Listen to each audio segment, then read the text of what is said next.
Hello everyone, this is Jashan with EthicWorks Immigration. So today's topic is about the plagiarism and ਕਿਵੇਂ plagiarism जो effect कर ਸਕਦੀਆਂ ਤੁਹਾਡੀਆਂ ਜੋ ਕਰੰਟ ਸਟੱਡੀਜ਼ ਚੱਲ ਰਹੀਆਂ ਕੀ consequences ਹੋ ਸਕਦੇ ਆ ਕਿਵੇਂ ਤੁਸੀਂ plagiarism ਨੂੰ ਅਵੋਇਡ ਕਰ ਸਕਦੇ ਹੋ। So let's start. First of all ਸਮਝਦੇ ਹਾਂ ਕਿ what is plagiarism and ਕਿਵੇਂ ਇਹ plagiarism ਤੁਹਾਡੀਆਂ ਅਸਾਈਨਮੈਂਟਸ ਵਗੈਰਾ ਦੇ ਵਿੱਚ ਇਫੈਕਟ ਪਾ ਦਿੰਦੀਆਂ। So basically I'll give you an example. Let's say ਤੁਸੀਂ ਇੱਕ ਟੌਪਿਕ ਪਿਕ ਕਰਦੇ ਹੋ, ਤੁਹਾਨੂੰ ਅਸਾਈਨਮੈਂਟ ਮਿਲਦੀ ਆ ਕਿ number of international students in Canada and ਤੁਸੀਂ ਉਸ ਅਸਾਈਨਮੈਂਟਸ 'ਤੇ ਆਪਣੀ ਰਿਸਰਚ ਸਟਾਰਟ ਕਰ ਦਿੰਦੇ ਹੋ। ਤੁਸੀਂ ਗੂਗਲ 'ਤੇ ਜਾਂਦੇ ਹੋ, ਡਿਫਰੈਂਟ ਟੌਪਿਕਸ ਪਿਕ ਕਰਦੇ ਹੋ ਐਂਡ ਉੱਥੋਂ ਤੁਹਾਨੂੰ ਇੱਕ ਬਹੁਤ ਹੀ ਜੋ ਰੀਅਲਿਸਟਿਕ ਟੌਪਿਕਸ ਆ ਜੋ ਨੰਬਰਸ ਉਹ ਮਿਲ ਜਾਂਦੇ ਆ। ਤੁਸੀਂ ਉਸ ਟੌਪਿਕ ਨੂੰ ਕਾਪੀ ਪੇਸਟ ਕਰਕੇ ਆਪਣੀ ਅਸਾਈਨਮੈਂਟ ਦੇ ਵਿੱਚ ਕਾਪੀ ਪੇਸਟ ਕਰ ਲੈਂਦੇ ਹੋ ਐਂਡ ਸਬਮਿਟ ਕਰ ਦਿੰਦੇ ਹੋ।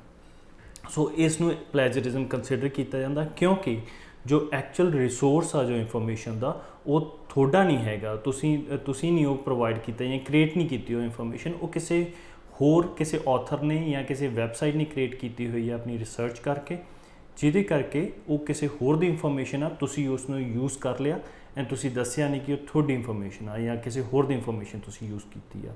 ਇੱਕ ਹੋਰ ਐਗਜ਼ਾਮਪਲ ਦੇ ਦਿੰਦੇ ਹਾਂ। ਲੈਟਸ ਸੇ ਤੁਸੀਂ ਇੱਕ ਗਰੁੱਪ ਅਸਾਈਨਮੈਂਟ 'ਤੇ ਕੰਮ ਕਰ ਰਹੇ ਹੋ ਐਂਡ ਜਦੋਂ ਤੁਸੀਂ ਅਸਾਈਨਮੈਂਟ ਸਬਮਿਟ ਕਰਦੇ ਹੋ ਤਾਂ ਤੁਸੀਂ ਸਿਰਫ ਆਪਣਾ ਹੀ ਨੇਮ ਉਹਦੇ ਵਿੱਚ ਮੈਂਸ਼ਨ ਕਰ ਦਿੰਦੇ ਹੋ, ਤੁਸੀਂ ਬਾਕੀ ਜੋ ਤੁਹਾਡੇ ਕਲਾਸਮੇਟਸ ਆ ਜਾਂ ਗਰੁੱਪ ਮੈਂਬਰਸ ਆ ਉਹਨਾਂ ਦਾ ਨੇਮ ਨਹੀਂ ਮੈਂਸ਼ਨ ਕੀਤਾ।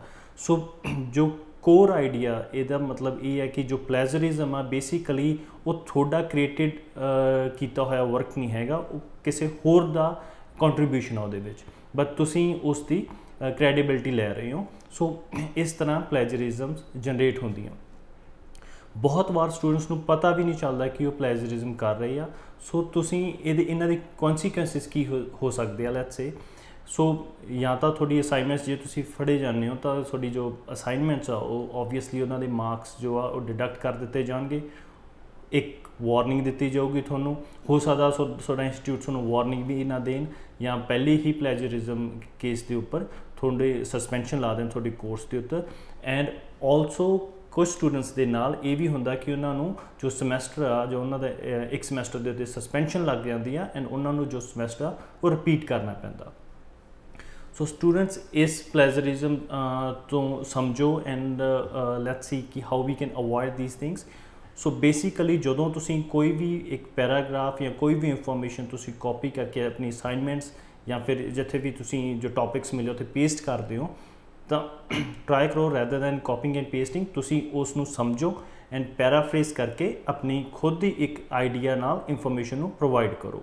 ਜਾਂ ਫਿਰ ਤੁਸੀਂ ਸਾਈਟੇਸ਼ਨਸ ਜਿਨ੍ਹਾਂ ਨੂੰ ਆਪਾਂ ਕਹਿੰਦੇ ਜਾਂ ਫਿਰ ਰੈਫਰੈਂਸਿਸ ਤੁਸੀਂ ਉਹ ਪ੍ਰੋਵਾਈਡ ਕਰੋ। Excuse me. ਲੈਟਸ ਸੇ ਤੁਸੀਂ ਇੱਕ ਪੈਰਾਗ੍ਰਾਫ ਪਿਕ ਕੀਤਾ, ਉਸ ਨੂੰ ਹੁਣ ਤੁਸੀਂ ਆਪਣੀ ਅਸਾਈਨਮੈਂਟ ਦੇ ਵਿੱਚ ਪੇਸਟ ਕਰ ਦਿੱਤਾ ਐਂਡ ਤੁਸੀਂ ਇੱਕ ਬ੍ਰੈਕਟ ਦੇ ਵਿੱਚ ਸਾਈਟੇਸ਼ਨ ਦੇ ਸਕਦੇ ਹੋ ਜਾਂ ਰੈਫਰੈਂਸ ਦੇ ਸਕਦੇ ਹੋ ਕਿ ਮੈਂ ਜੋ ਇਹ ਪੈਰਾਗ੍ਰਾਫ ਹੈ ਹੇਅਰ ਇਜ਼ ਦਾ ਲਿੰਕ, ਤੁਸੀਂ ਉਹ ਲਿੰਕ ਜਾਂ URL ਲਿੰਕ ਪ੍ਰੋਵਾਈਡ ਕਰ ਦਿਓ ਉੱਥੇ ਕਿ ਤੁਸੀਂ ਇੱਥੋਂ ਹੀ ਇਨਫੋਰਮੇਸ਼ਨ ਪਿਕ ਕੀਤੀ ਆ। ਆਲਸੋ ਜੇ ਕਈ ਵਾਰ URL ਲਿੰਕਸ ਬਹੁਤ ਲੰਬੇ ਚਲੇ ਜਾਂਦੇ ਆ 3 to 4 ਲਾਈਨਸ 'ਤੇ, ਸੋ ਉਸ ਨੂੰ ਤੁਸੀਂ ਕੀ ਕਰ ਸਕਦੇ ਹੋ ਕਿ ਔਨਲਾਈਨ ਟੂਲਸ ਦੇ ਉੱਪਰ ਜਾ ਕੇ ਤੁਸੀਂ how to shorten my URL link check ਕਰਕੇ ਉਸ ਲਿੰਕ ਨੂੰ ਤੁਸੀਂ ਕੁਛ ਹੀ ਹਾਫ ਲਾਈਨ ਦਾ ਜਾਂ ਬਹੁਤ ਛੋਟਾ ਕਰ ਸਕਦੇ ਹੋ, ਸ਼ਾਰਟਨ ਕਰ ਸਕਦੇ ਹੋ ਐਂਡ ਤੁਸੀਂ ਫਿਰ ਸਬਮਿਟ ਕਰ ਸਕਦੇ ਹੋ। ਸੋ ਇਸ ਤਰ੍ਹਾਂ ਨਾਲ ਤੁਸੀਂ ਜੋ ਪਲੈਜਰਿਜ਼ਮ ਆ ਉਹ ਅਵੋਇਡ ਕਰ ਸਕਦੇ ਹੋ। ਬੇਸਿਕਲੀ ਉਹਨਾਂ ਨੂੰ ਕ੍ਰੈਡੀਬਿਲਿਟੀ ਦੇ ਕੇ ਜਿਨ੍ਹਾਂ ਦਾ ਉਹ ਰਿਸੋਰਸ ਆ, ਜਿਨ੍ਹਾਂ ਦਾ ਮਟੀਰੀਅਲ ਆ।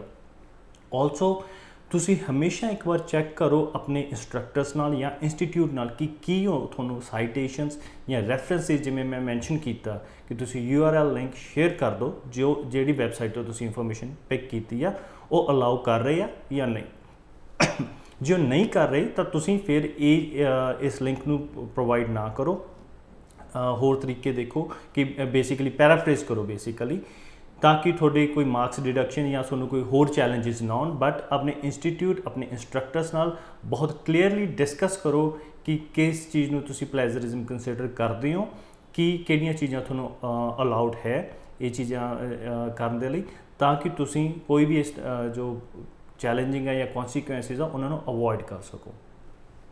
So for more details you can contact us on our numbers and ਜੇ ਤੁਸੀਂ ਕੈਨੇਡਾ ਦੇ ਵਿੱਚ ਹੋ ਤਾਂ ਵੀ ਤੁਹਾਡੇ ਲਈ ਤੁਹਾਨੂੰ ਇਸ ਟੌਪਿਕ 'ਤੇ ਕਾਫੀ ਧਿਆਨ ਦੇਣਾ ਚਾਹੀਦਾ। So our Canada number is 6477704618 and Hirdepal Brar who is RCIC as well, he will be there to take care of all your queries। and India ਦੇ ਵਿੱਚ ਮੈਂ ਅਵੇਲੇਬਲ ਹਾਂ, ਸੋ ਜੇ ਤੁਹਾਡੀਆਂ ਕੋਈ ਵੀ ਕੁਐਰੀਜ਼ ਆਉਂਦੀਆਂ you can contact on our Indian number as well, and our number is 91707 91706। so till then, stay safe and enjoy your weekend. Take care.